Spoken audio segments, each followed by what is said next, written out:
Welcome back to the show. Let's focus on REIT Connect, a special segment dedicated to understanding the real estate investment trusts. Now, we have today with us Alok Agarwal, who's the CEO of Brookfield India REIT. Now, Alok, so good to have you in CNBC TV 18. Now, the one question that everybody is asking is, post-COVID, as people are working in a hybrid situation, the office demand, how is that panning out? And in terms of the matrices, has it reached the pre-COVID levels? Thank you, Nisha. Thank you for having me here. So if you really see, commercial real estate is doing pretty well right now. It has really kind of gained momentum in last 15 to 18 months. Right. And there are a number of factors determining this growth. Yes. Let me just sum them up. Yes. The first factor is advent of GCCs, or Yes. growth of GCCs. And Yes. GCCs are global capability centers. Yes. And we have 1,600 of them in India.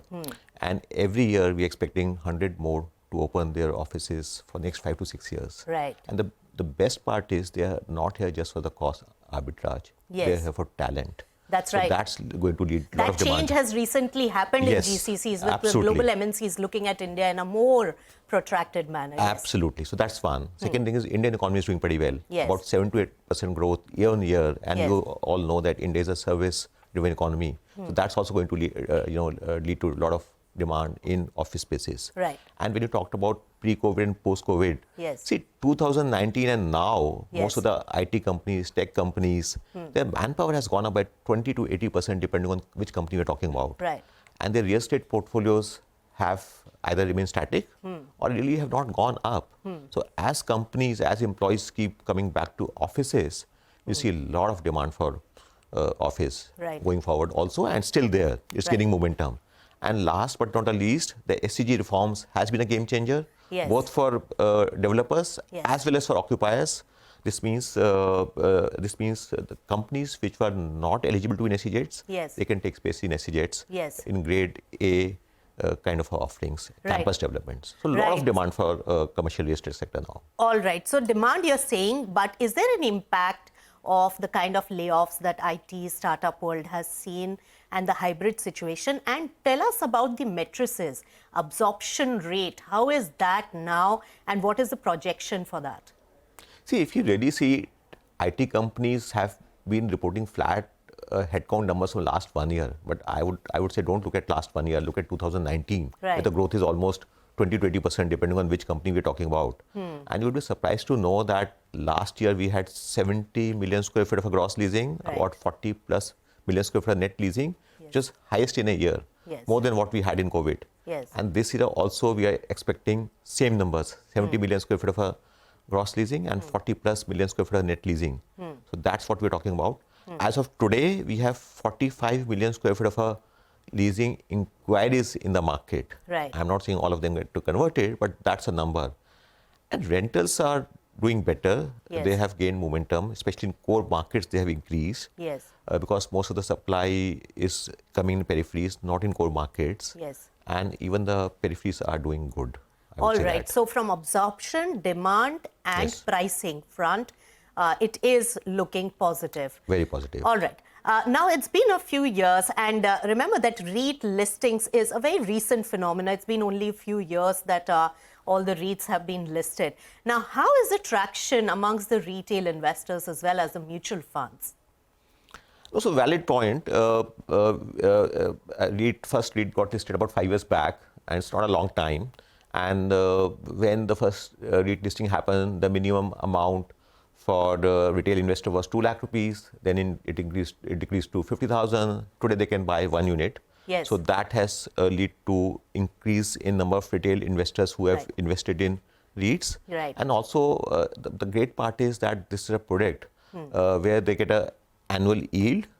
Large part of that is tax free. Yes. And there's also growth. Right. So there, maybe low teen to mid teen returns they can get. Right. And it's liquid, it's transparent. Yes. It provides them an opportunity to invest in commercial real estate sector of India. Yes.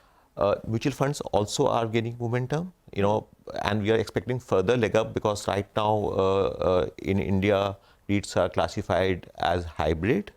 We are hoping that they would be kind of given a state of equity that would lead to increase in demand from mutual funds Yes. and passive flows from ETFs Yes. as well as index mutual funds Yes. can come in, Right. leading to growth of REITs in as well as more liquidity. All right. So IRA, which is the REIT association that has been formed, it's lobbying hard for an equity classification of this particular asset class. And therefore, more mutual fund traction can be seen. And when it comes to the retail investors, a small ticket size in terms of the property investment being liquid, tax benefit, as well as, on the other hand, the assured cash flow every 3 months. So that is what we are looking at. And of course, Absolutely. the annuity-based and the foreign investors focused on infrastructure, real estate in the world are already your sponsors. Oh, absolutely, absolutely. So they absolutely. see value in this particular Yes. product. All right. So when we focus on the growth potential, now Alok, this particular sector is also expanding. Commercial real estate is also taking different forms. What is the kind of growth potential that we see in this particular space? So I would say immense growth. If you really compare from US, in US, the market cap of REITs is about 1.4 trillion. In India, it's about 12 billion, not even 1%. US is about 225 REITs. India has 4. So just look at how far and how far we can go. So that's one. Then if you really look at REITs, we have 3 office REITs. We have 1 retail REIT. Yes. Now we can have REITs in hospitality, we can have REITs in data centers, we can have REITs in hospitals, we can have multi-asset REITs, we can have residential REITs. So REITs, there's a scope for REITs to grow in size, Yes. in scale, and multiple sectors. Right. So that's where's the opportunity.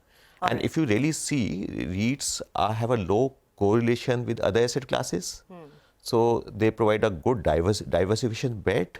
And I think it's important that everybody should have REITs in their portfolio as a diversification bet.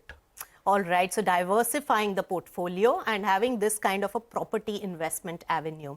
Absolutely. But Alok, when we look at the overall REIT and of course, from some categories of commercial real estate, you're saying it's going to expand to many more. And we do gather that data centers as well as logistics, warehouse, all of them are really coming into the picture, the sectors which are the sectors of the future and growing. Now, when we talk about the challenges, what are the challenges that REIT sector is facing and could get simplified in the due course of time for the investors to take a bet on this space? So, I mean, really, one thing is that there are new product 5 years back. So, investors are not so much aware about them. So, individual REITs as well as IRA, we have worked hard. We have worked hard conducting panel discussions, reaching out to investors. So that is something we are creating awareness and making the product more popular. So that's one thing. Other thing is globally REITs are classified, as I said, equity, and we are hoping to get same status in India as well. And once that happens, we can get more inflows. That's one. And also if that happens, the holding period for long-term capital gains that can come down. That's going to make REITs more attractive.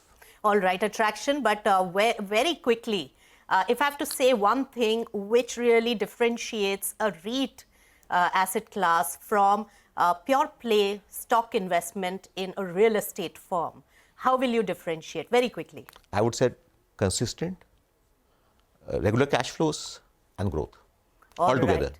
And with so many global investors coming, probably a lot of thrust is given on the corporate governance standards of REITs as well.